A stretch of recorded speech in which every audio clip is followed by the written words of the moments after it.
Nous allons tout d'abord évoquer l'opération de recensement des souscripteurs de l'agrobusiness qui a démarré ce lundi pour s'achever le 26 février prochain. L'opération a lieu tous les jours de 7h30 à 17h à la rotonde du plateau dans les trésoreries principales et générales de Côte d'Ivoire.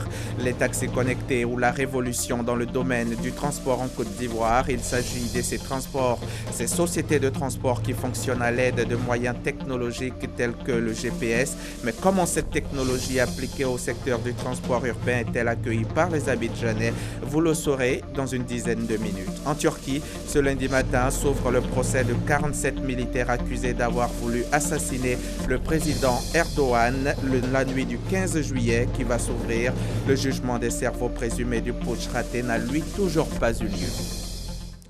Voilà pour les titres. Bonjour mesdames et messieurs et bienvenue dans ce journal. L'opération de recensement des souscripteurs de l'agrobusiness a démarré ce lundi pour s'achever le 26 février prochain. L'opération a lieu tous les jours de 7h30 à 17h à la rotonde du plateau, dans les trésoreries principales du district d'Abidjan et dans les trésoreries générales à l'intérieur du pays. Chaque souscripteur doit être muni de la copie du ou des contrats, des reçus de versement dans les banques ou des reçus délivrés par les sociétés d'agrobusiness et de la pièce d'identité valide. Le reportage de Francis Boifo dans nos prochains journaux.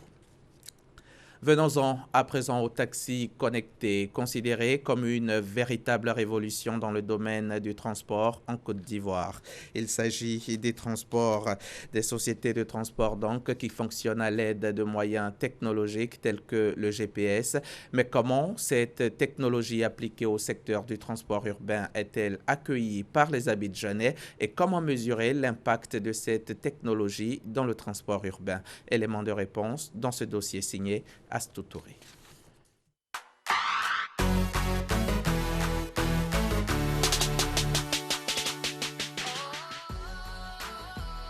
Le transport urbain, un secteur en pleine révolution.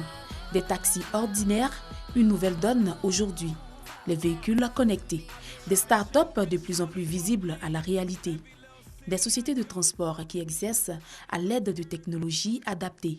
Un véhicule connecté, on va y trouver donc, comme je disais, un boîtier, une connexion à un serveur, et derrière on va y trouver en fait beaucoup d'informations, qui vont être des informations type à quelle vitesse le véhicule roule, sur quelle route il est, comment il freine.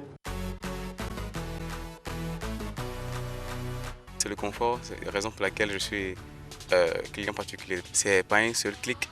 Et via Google Smart, je suis simplement téléchargé l'application en 3 clics. J'ai déjà fait la réservation à partir de mon point de départ jusqu'à mon point d'arrivée. Et tous les identifiants du chauffeur me sont apparus sur mon écran, l'écran de mon appareil. Et c'est ensuite qu'en 5 minutes, le chauffeur est venu me chercher. Ma tablette me signale. Automatiquement, je fais un clignotant. Si je suis en circulation, je garde. J'essaie de voir l'identifiant.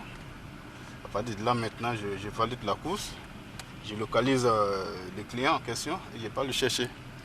Aujourd'hui, la technologie se positionne comme réponse à un challenge social, celui d'améliorer le transport urbain. Aujourd'hui, la technologie est essentielle pour le domaine du transport. Parce qu'on sait que, par exemple, sur un pays comme Abidjan, comme la Côte d'Ivoire, une ville comme Abidjan, on sait le nombre de voitures qui circulent par jour est assez extraordinaire. Donc par rapport à ça, le fait de connecter ces voitures permet d'avoir une information plus précise. Parfait est développeur d'applications, également responsable d'une société de transport. Pour lui, ce système permettra de professionnaliser et sécuriser le transport en Côte d'Ivoire. Ce système-là permet plus ou moins de sécuriser aussi bien les déplacements pour les clients et les chauffeurs. Aussi, il permet d'uniformiser les prix des courses parce que c'est des prix qui sont basés sur le compteur qui a été défini par l'État de Côte d'Ivoire. Et donc, c'est aussi bien avantageux pour le client que pour le chauffeur. Nous avons la photo du chauffeur, la photo du véhicule, le permis de conduire, la carte grise et l'assurance. Donc aujourd'hui, avec toutes ces données-là, il est clair que nous avons une traçabilité de l'individu. Environ 95% des conducteurs dans le milieu du transport sont analphabètes. Pour les initiateurs des véhicules connectés, la formation de ces acteurs de transport s'impose. Lorsque vous déposez votre demande pour être chauffeur, nous fait appel pour conduire avec les chauffeurs pour voir qui conduit très bien. À partir de là, nous sélectionnons les chauffeurs qui sont très bien et nous les mettons à la disposition. C'est un projet social qui permettra d'améliorer l'existant. Il se présente aussi comme une solution au problème du chômage des jeunes. Nous avons pour but de grandir et d'accroître l'effectif de l'entreprise. Et nous sommes vraiment en partenariat avec les grandes écoles dans le but de prendre vraiment ceux qui viennent de finir et de les former et de grandir avec eux. La technologie permet de résoudre de façon formidable le gros problème de chômage auquel est confronté nos différents pays ici en Afrique. Parce qu'avec la technologie, en moyenne, pour une voiture qui roule, vous recrutez au moins 3 personnes. Donc imaginez-vous, si on arrive à atteindre 100 000 voitures, on va recruter 300 000 personnes. Les conducteurs de taxis classiques ne s'en plaignent pas, mais reconnaissent plutôt la nécessité d'organiser le secteur afin d'améliorer leurs conditions de vie. Franchement, ça ne nous dérange pas. C'est comme sur le commerce. Tu vois au commerce, il y a plusieurs commerçants. Chacun gagne pour lui. Néanmoins, si l'État pourrait approfondir, que chaque personne déclare une retraite, c'est bon. Le secteur du transport a organisé donc. Mais en attendant, la diversité de choix, la population semble s'y être habituée. C'est un reportage signé Astou Touré. Autre chose, à présent, Souleymane Diarra était vendredi à Bouaké, la capitale de Bouaké. Le ministre du Commerce, de l'Artisanat et de la Promotion des PME a eu plusieurs séances de travail avec les acteurs régionaux de son département. Une série de rencontres marquées par la visite du marché de gros de la ville pour en comprendre le fonctionnement. Pour la redynamisation de ce marché, le ministre a annoncé un plan Marshall de 22,5 milliards de francs CFA. Léon Brou pour en savoir plus.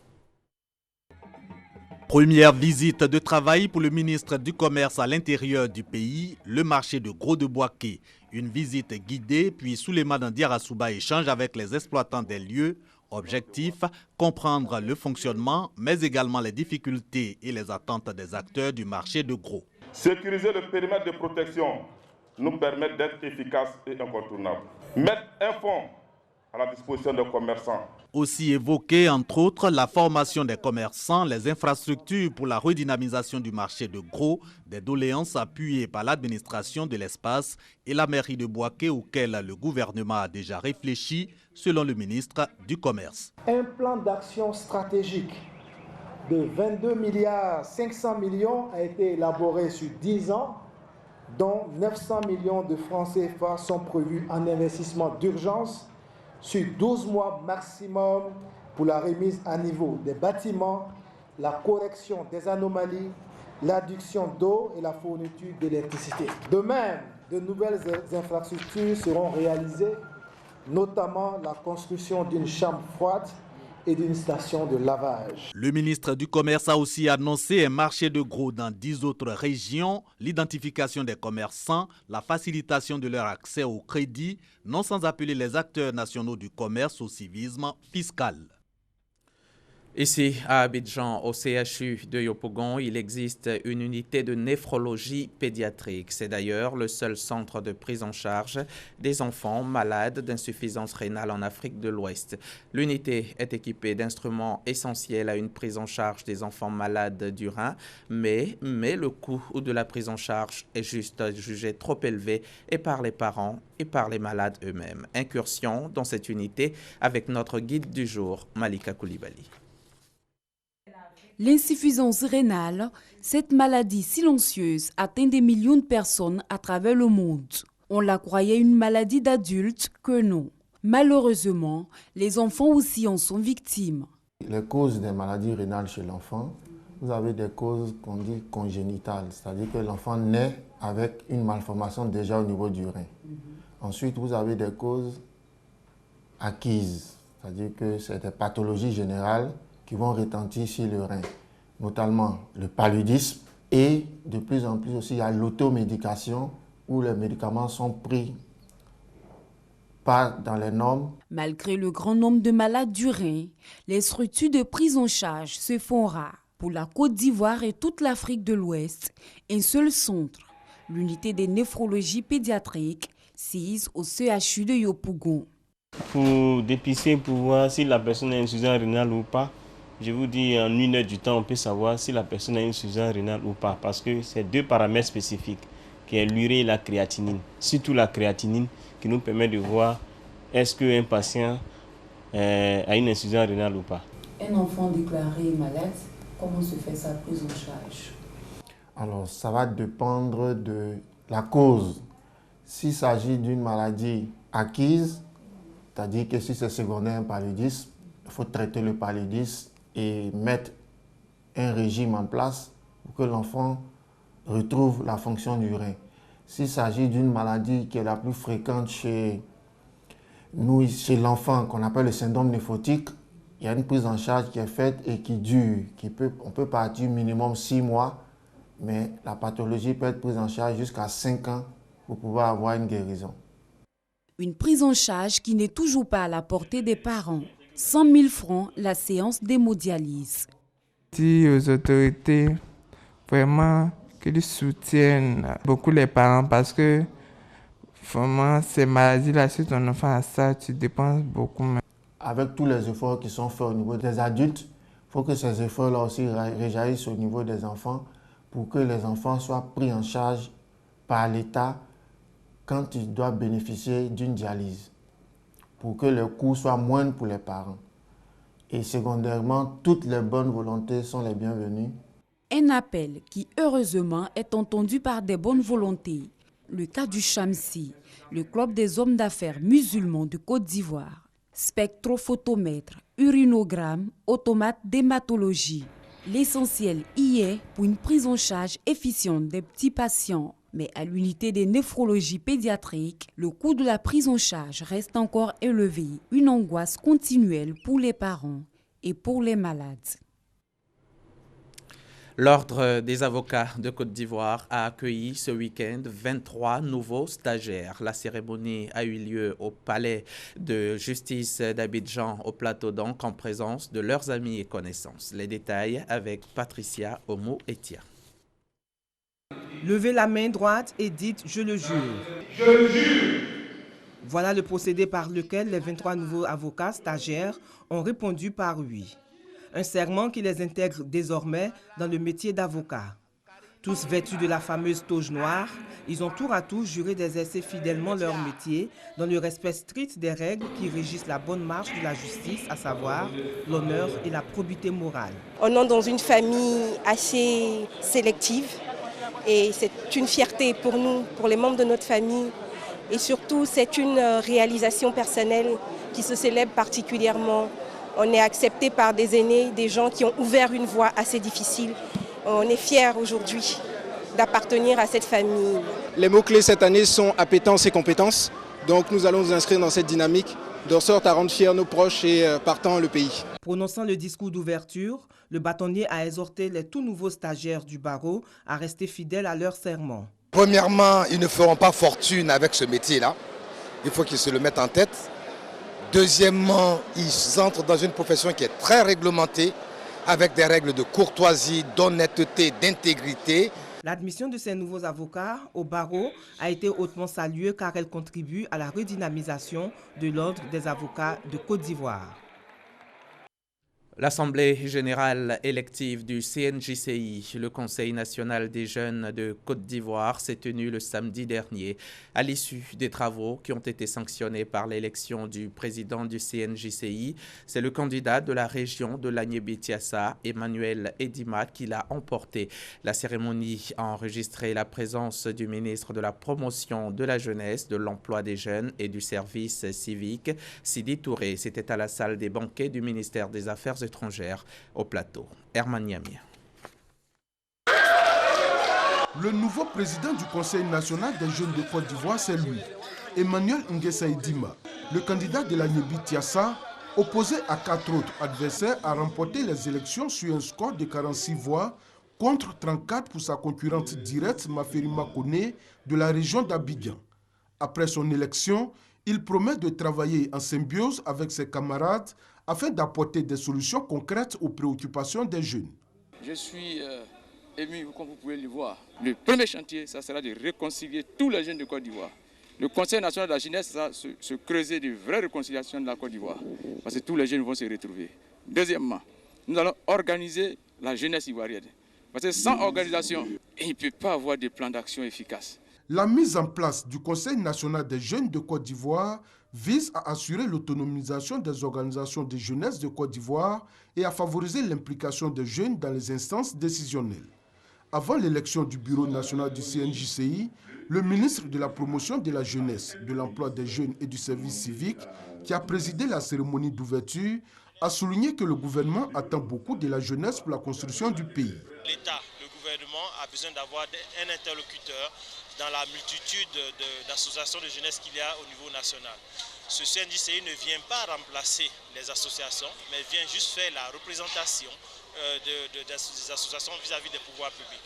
Donc c'est l'interlocuteur privilégié de l'État de Côte d'Ivoire à partir du moment où le Conseil national de la jeunesse sera mis en place. Le CNJCI est un organe consultatif. Il a vocation à être la fêtière des organisations de jeunes.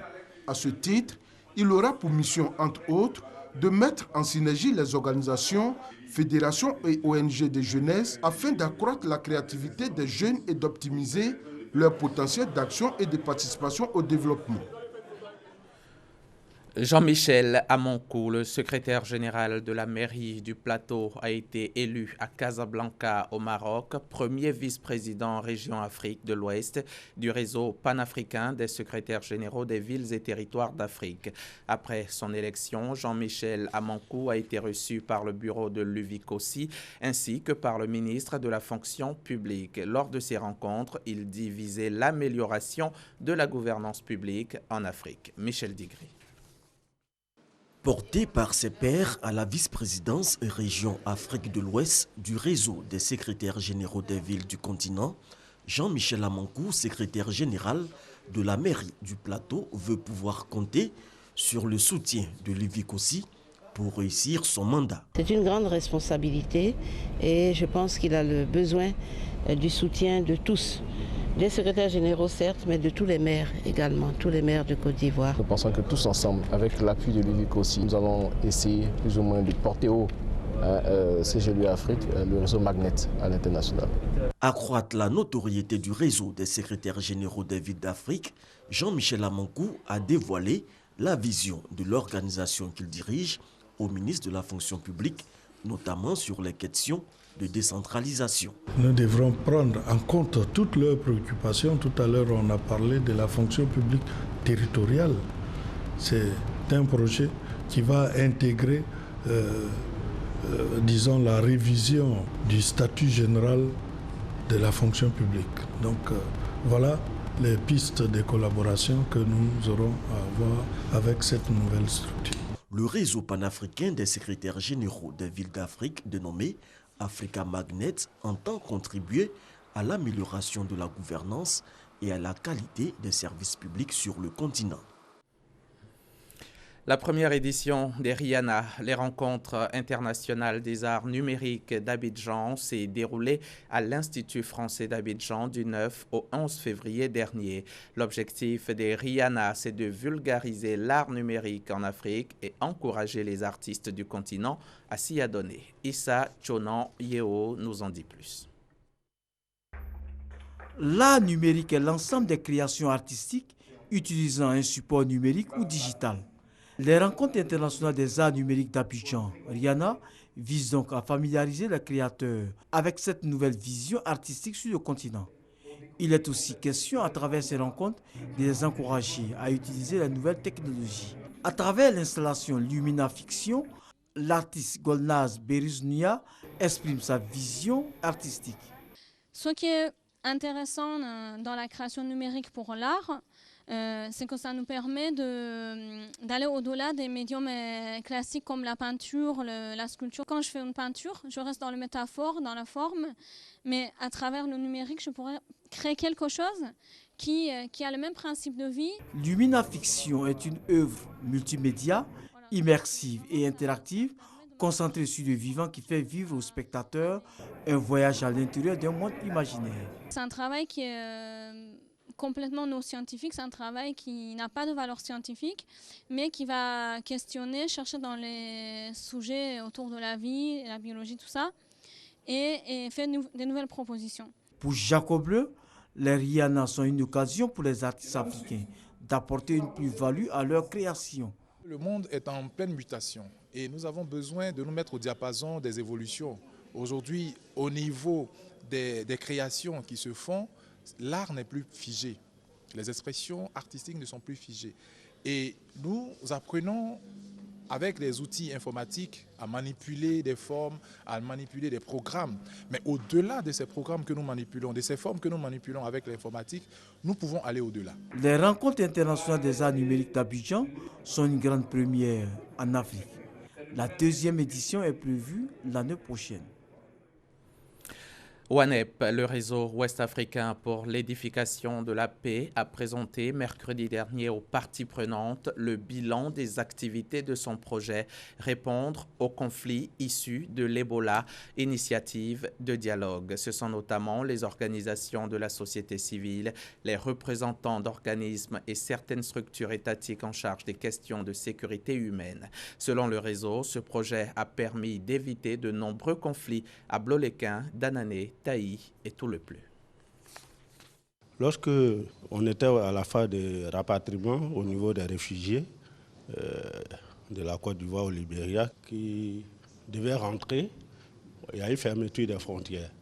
À cette période déjà, il y avait dans le département le phénomène de vente des terres. Vu que ceux qui étaient sur place ont fini de vendre leurs parties, ils ont commencé à vendre pour ceux qui sont restés au Libéria. Ça veut dire que c'est à cause de Ebola qu'ils sont restés et qu'ils ne sont pas en place pour veiller sur leurs parcelles.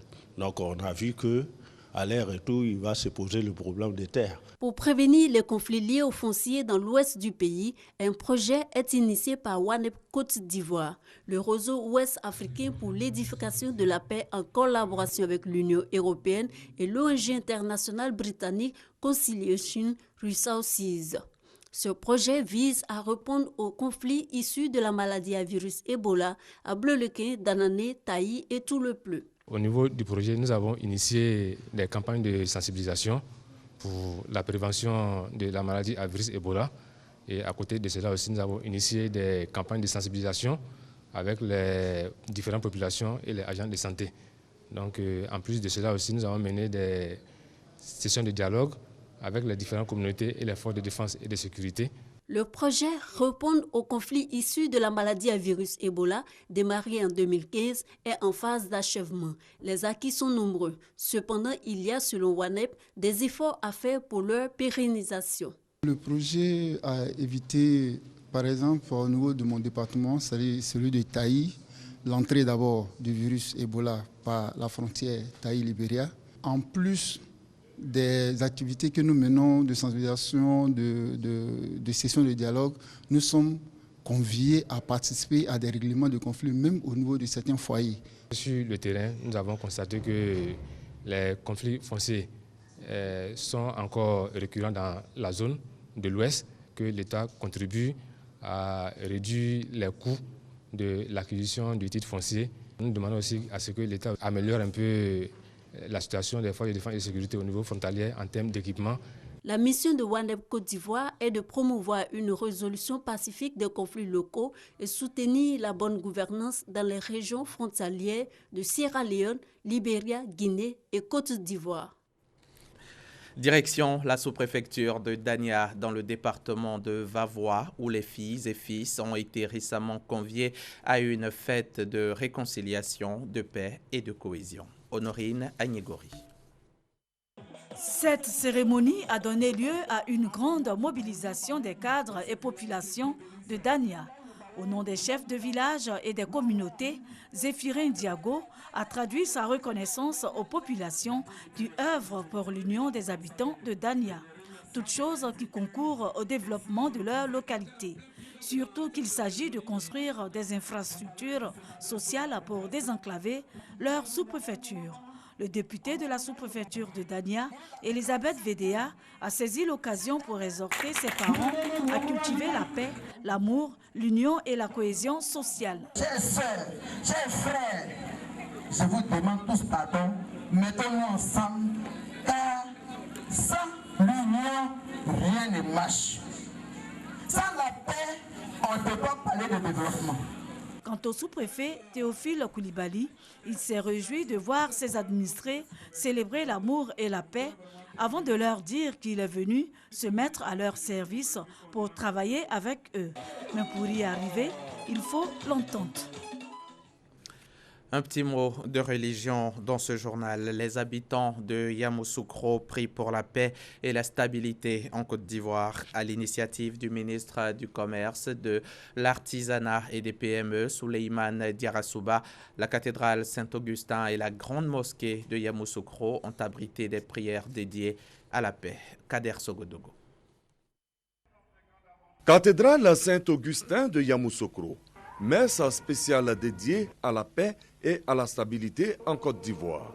Messe dite par le père curé Nestor Kona. De nombreux fidèles chrétiens répondent ainsi à une initiative du ministre du Commerce, de l'Artisanat et des PME, fils de Yamoussoukro. Prières, louanges, chants et méditations ont constitué les temps forts de ce regroupement religieux. De la cathédrale Saint-Augustin à la grande mosquée de la paix de Yamoussoukro, le pas est vite franchi. En ce lieu, l'objectif reste le même. À travers des prières, faire en sorte que Dieu porte un regard favorable sur la Côte d'Ivoire. Ainsi, des imams venus de toute la région du Bélier ont, autour de l'imam El Hadja Saïd Silla, intercédé pour cela.